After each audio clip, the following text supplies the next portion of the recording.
Minister Jagadish గారికి, Anakapalli in charge minister excise and minister Sulojanand గారికి, home minister అంతా గారికి, tribal welfare women development minister Sandhyarani గారికి, ఎంపీ విశాఖపట్నం భరత్ గారికి, అదేవిధంగా వేదిక ఉన్నటువంటి శాసనసభ్యులందరికీ, అధికారులకు,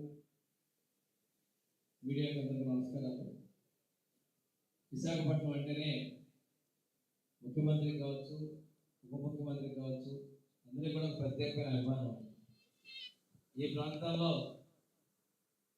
మీరందరూ చూస్తూ ఉన్నారు, మొన్న గ్లోబల్ సమ్మిట్ జరగడం, ఇక్కడ పెట్టుబడులు విశేషంగా రావడం, ఈ విశాఖపట్నంలో ఐటీ హబ్గా, అదేవిధంగా టూరిజం హబ్గా చేయాలనేది ముఖ్యమంత్రి శ్రీ నారా చంద్రబాబు నాయుడు గారి ఆలోచన. వినాయకుడు లోకేష్ గారు ప్రత్యేకంగా ఇక్కడ ఇండస్ట్రీ సేవల్లో కృషి చేశారు. టూరిజం ఇవన్నీ ఉండాలని చెప్పేసి ఉప ముఖ్యమంత్రి పవన్ కళ్యాణ్ గారు కూడా ఎంతో ప్రత్యేక శ్రద్ధ చూస్తున్నారు. ఈరోజు విశాఖ ఉత్సవం అనేది విశాఖ కొత్త కాదు. ఇది చంద్రబాబు నాయుడు గారు ముఖ్యమంత్రి ఉన్నప్పుడే 2000 బిఫోర్ కానీ ఇక్కడ విశాఖ ఉత్సవం అరకు ఫెస్టివల్ కూడా చేస్తున్న సందర్భంగా.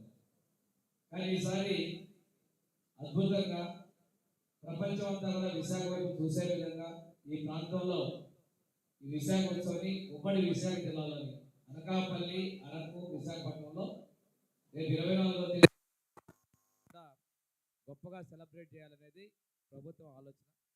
దీనిలో మీడియా పార్ట్నర్గా ఉన్నటువంటి శ్రేయస్ మీడియా, అదేవిధంగా ఇక్కడ ఉన్న విశాఖ ప్రజలందరూ కూడా ఈ కల్చర్ యాక్టివిటీస్లో పాల్గొని విశాఖపట్నాన్ని అద్భుతంగా సాంస్కృతిక కేంద్రంగా, పర్యాటక కేంద్రంగా చేసే దానిలో మీ అందరి సహాయ సహకారాలు ఉండాలని చెప్పి కోరుకుంటూ, ముఖ్యమంత్రి గారు అదేవిధంగా ప్రధానమంత్రి మోడీ గారు కూడా విశాఖపట్నం ఎకనామిక్ రీజియన్ డెవలప్మెంట్ చేయాలని ఒక ఆలోచనతో ఉన్నారు.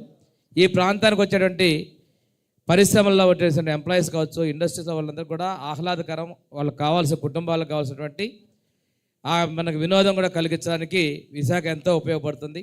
ప్రమోట్ చేసేలా మీడియాను ప్రజలందరూ సహకారం కావాలి మనస్ఫూర్తిగా కోరుకుంటూ సెలవు తీసుకుంటాను. Thank you very much. Thank you sir, thank you so much. And I request home minister Anitha గారిని మాట్లాడాల్సిందిగా కోరుకుంటున్నాము.